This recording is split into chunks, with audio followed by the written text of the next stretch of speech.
Hello dear students, आप सभी का स्वागत है डॉक्टर सड्डा के यूट्यूब लर्निंग प्लेटफॉर्म पे। बच्चों, मैं परमवीर सिंह आप सभी का स्वागत करता हूं। तो आज के इस प्यारे से सेशन में हम बात करने वाले हैं आपके नीट 25 के एग्जाम में बॉटनी से जो इंपॉर्टेंट टॉपिक आने वाले हैं उनके बारे में, क्योंकि ये जानना बहुत जरूरी है कि कौन कौन से टॉपिक बहुत इंपॉर्टेंट रहते हैं, मतलब जिनको हमको मिस नहीं करना है, मतलब जिनको हम बिल्कुल भी स्किप नहीं कर सकते। तो मैंने एक्चुअली में आज दो कैटेगरी बनाई है। क्लास 11th की बॉटनी की अगर मैं बात करूं तो मैंने दो कैटेगरी बनाई है। एक तरफ वो यूनिट जो मोस्ट इंपॉर्टेंट है, जहां से अच्छे खासे क्वेश्चन पूछे जाते हैं, दैट इज सेल वाली यूनिट और आपकी प्लांट फिजियोलॉजी की यूनिट, एक ये कैटेगरी है। और दूसरी कैटेगरी में आप देखते हो living world, biological classification, plant kingdom, morphology, anatomy, एक ये वाली कैटेगरी। सो दोनों में आप जरा डिफरेंस भी समझेंगे, दोनों में आप ये देखेंगे कि किसके इंपॉर्टेंट टॉपिक हैं, कहां कहां से ज्यादा क्वेश्चन बनते हैं। तो चलिए मैं सीधा आपको ले चलता हूं उसी पर्टिकुलर पार्ट पे जहां पे मैंने दोनों चैप्टर्स को मैंने यहां पे मेंशन कर रखा है। क्लास 11th की एक ये कैटेगरी है, एक ये यूनिट है जहां से क्वेश्चन अच्छे खासे बनते हैं।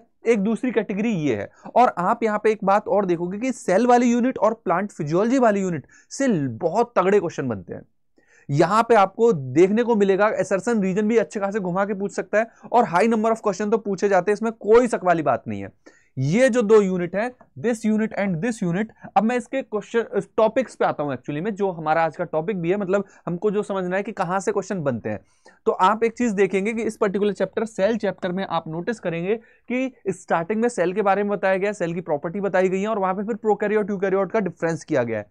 यहां से अक्सर क्वेश्चन बनते हैं। सेल ऑर्गेनील, अक्सर सेल ऑर्गेनील से क्वेश्चन बनते हैं। आप रिपीटेडली देखेंगे पीवाईक्यू में कि यहां से क्वेश्चन पूछे गए। बायोमोलिक्यूल, नो डाउट यहां से क्वेश्चन बनते हैं। बायोमोलिक्यूल में जितने भी आपके मेजर बायोमोलिक्यूल हैं, प्रोटीन से क्वेश्चन आता ही आता है, प्रोटीन से क्वेश्चन बनता है अपना, एंजाइम से क्वेश्चन डेफिनेटली बनता है, और आपका लिपिड, कार्बोहाइड्रेट और जो न्यूक्लिक एसिड है, न्यूक्लिक एसिड से कभी कभी क्वेश्चन बनके आ जाते हैं। तो बायोमोलिक्यूल में आप देखेंगे मेनली जो हमारे मेजर बायोमोलिक्यूल्स हैं उनसे क्वेश्चन बनते हैं, जिसमें एंजाइम मोस्ट इंपॉर्टेंट है। सेल साइकिल की अगर बात करूं तो यहां पे जो टॉपिक इंपॉर्टेंट हो जाता है वो माइटोसिस और मियोसिस है। मेनली माइटोसिस से क्वेश्चन बन जाते हैं उनकी स्टेजेस पे, कि कौन कौन से फेज यहां पे देखने को मिलते हैं उसके रिगार्डिंग। आ जाइए फोटोसिंथेसिस।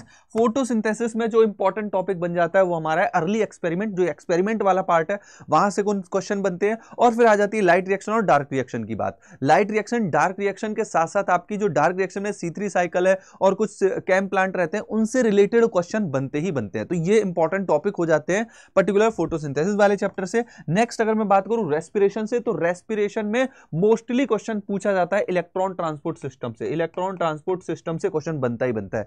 ग्लाइकोलाइसिस की स्टेप से क्वेश्चन बना देते हैं, बहुत इजीली क्वेश्चन वहां से बनते हैं। इस particular plant growth and development में जो प्लांट ग्रोथ रेगुलेटर है, ऑक्सिन, जिब्रेलिन, साइटोकाइनिन, ये आप प्लांट ग्रोथ रेगुलेटर स्किप नहीं कर सकते, इनको बहुत अच्छे से पढ़ के जाएं क्योंकि यहां से क्वेश्चन बनते हैं। तो लॉजिकल क्वेश्चन जो तगड़े तगड़े बनते हैं, हाई नंबर ऑफ क्वेश्चन बनते हैं, इस कैटेगरी से बनते हैं। नेक्स्ट आप आ जाइए इधर बायोलॉजिकल क्लासिफिकेशन। यहां से जो आप नंबर ऑफ क्वेश्चन देखोगे वो काफी हद तक क्या होंगे, आपको चीजें याद करनी पड़ेगी, थोड़ा सा आपको मेमोराइज करके रखना होगा एंड वहां से आप क्वेश्चन देख पाओगे। राइट, बायोलॉजिकल क्लासिफिकेशन में ऑब्वियसली है, यहां पे अर्ली क्लासिफिकेशन सिस्टम है कि नेचुरल क्लासिफिकेशन कौन सा है, फेनेटिक क्लासिफिकेशन कौन सा है, 5 किंगडम क्लासिफिकेशन किसने दिया था, 6 किंगडम क्लासिफिकेशन और 3 डोमेन क्लासिफिकेशन किसने दिया था। रिपीटेडली बायोलॉजिकल क्लासिफिकेशन वाले पार्ट से क्वेश्चन बनते हैं।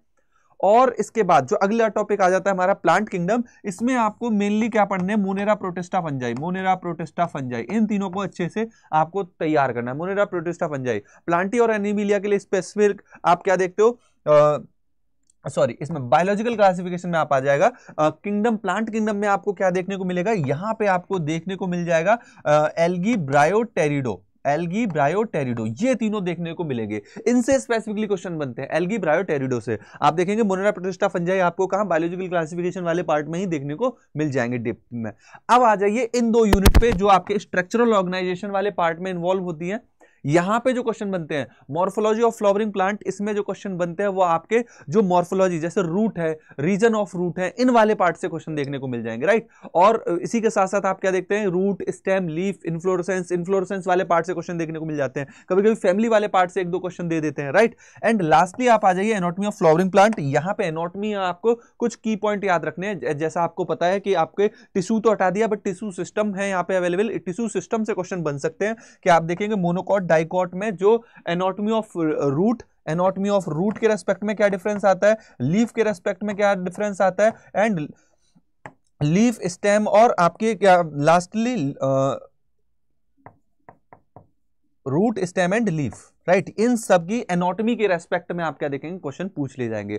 तो आज हमने बच्चों डिस्कस किए हैं वो इंपॉर्टेंट टॉपिक जो पर्टिकुलर चैप्टर से अक्सर आते हैं और जिनको आप स्किप नहीं कर सकते। मैंने सारे बोल बोल के इसीलिए बताया कि आपके माइंड में थोड़ा सा एक इमेज रहे। बच्चों ये सारी चीजों के अलावा एक प्यारी सी चीज मैं आपको यहां पे प्रेजेंट करने वाला हूं, एंड दैट इज कहीं ना कहीं आप देखेंगे एक हमारी प्यारी सी खूबसूरत सी चीज आप लोगों के हम लेके आए हैं, that is for revision and that is toppers box. इस टॉपर्स बॉक्स में बेटा बहुत कुछ है, आपके प्यारे प्यारे टीचर्स के नोट्स हैं, टीचर्स के नोट्स हैं बेटा, यहाँ पे हैंड रिटन नोट्स हैं, नोट्स के साथ साथ हैंड रिटन नोट्स हैं, हैंडबुक्स जिनको हम मेंशन कर सकते हैं, हैंडबुक्स यहाँ पे खूब सारी अवेलेबल है, काफी सारी आप क्या देखोगे हैंडबुक्स अवेलेबल है, यहाँ पे कार्ड्स अवेलेबल हैं। ये सारी चीजें आप क्या देख रहे हो, सारी चीजें आप इस टॉपर्स बॉक्स में देख सकते हो। सेम यहाँ पे अगर पीवाईक्यू के साथ लेते हैं तो ये आपको पड़ेगी 2500 की, अगर आप विदाउट पीवाईक्यू ले रहे हैं तो ये आपका बॉक्स मिलेगा 2250 रुपीज का।